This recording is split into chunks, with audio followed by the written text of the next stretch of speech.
political editor. Well, Dr. Grace Augustine joins us now, Associate Professor in Business and Society at the University of Bath and an expert on the Horizon scandal. Grace, very good evening. Thanks for joining us. Why do you think that it's taken so long for not people to wake up to this? Because it has been bubbling around for quite a long time, but I mean, it seems a bit odd on the face of it for a drama, an ITV drama, to have had this kind of effect. Sure. Thank you so much for having me this evening, Iain. Yes, I think the effect the drama has had this week has taken many of us who've been paying closer attention to this scandal for years quite by surprise, to be honest. Although at the core of this, it's a human story and it's a story about human suffering. And I think, that is expertly portrayed in the drama series this week. And I just think people can't look away, even though it's sort of been hidden in plain sight for decades. I also believe most of the public falsely assumed that this was sorted for most people. And so, I think that's becoming a surprising revelation for many to learn about and hear that decades later, this is still ongoing.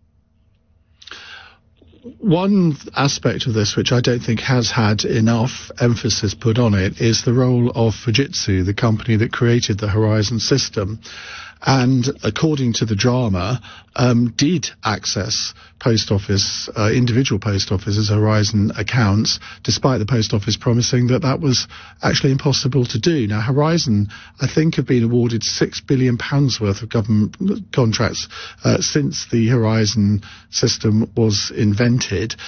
Is there any kind of case against Horizon, or should we just be looking at the post office? That's an excellent question. I honestly think, Fujitsu has come in and out of this over the years. Fujitsu has provided experts to unfortunately testify against sub-postmasters in the convictions process. Experts who have time and time again sort of toed the line that the system is robust and that it has no known errors. And so, yes, I definitely think they're not off the hook in this by any means. Now, I think the post office, in the sense that it carried out the prosecutions, it had the contractual obligations with the postmasters.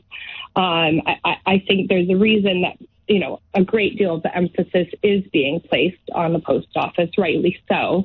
But this goes so much broader than just, post office leadership. And I think the drama, again, has helped bring the role of Fujitsu back into public light, rightly so. A lot of people are calling for Paula Venner's CBE to be stripped from her. Some people are saying Sir Ed Davies' knighthood should be as well. I mean, vengeance can be an ugly thing here, but given that she was awarded the CBE for, quote, services to the post office, there is surely a case for doing that. Yes, I'm not surprised that people are calling for it. Actually, the petition online, which, has been ongoing for, years to ask for this, has just skyrocketed through the last week and now has over 1 million signatures. And now we're hearing, obviously, the Prime Minister, as well as prominent others, especially calling for the committee to look into Paul Venner's CBE and whether or not that should be taken away. Ed Davey, this coming out that he says, I wish I could have done more is the quote I saw from him. And I think what he really should be saying is, I wish I would have done more. I think he had the ability to do more. He was clearly informed of the situation by Alan Bates himself, who's portrayed so well in the television drama. And so, we see that he did have firsthand knowledge at that time.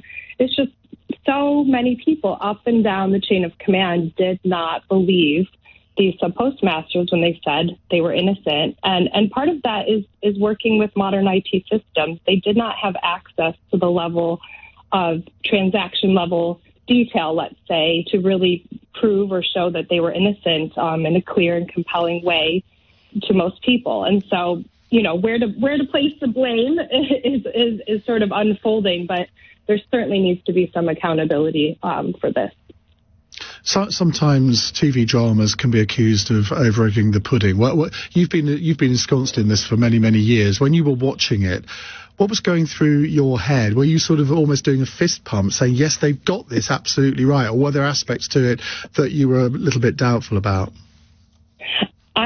From what I know of the cases, it was incredibly accurate. I think I was probably an annoying person to watch it with my partner, because I kept saying, oh, this happened, and then this is going to happen in the next scene, and then she said this, and then her figure's going to double when she calls the helpline. And, I think actually, they got it so right in this case. And then adding on the documentary as the sort of capstone or culmination to the series helped viewers.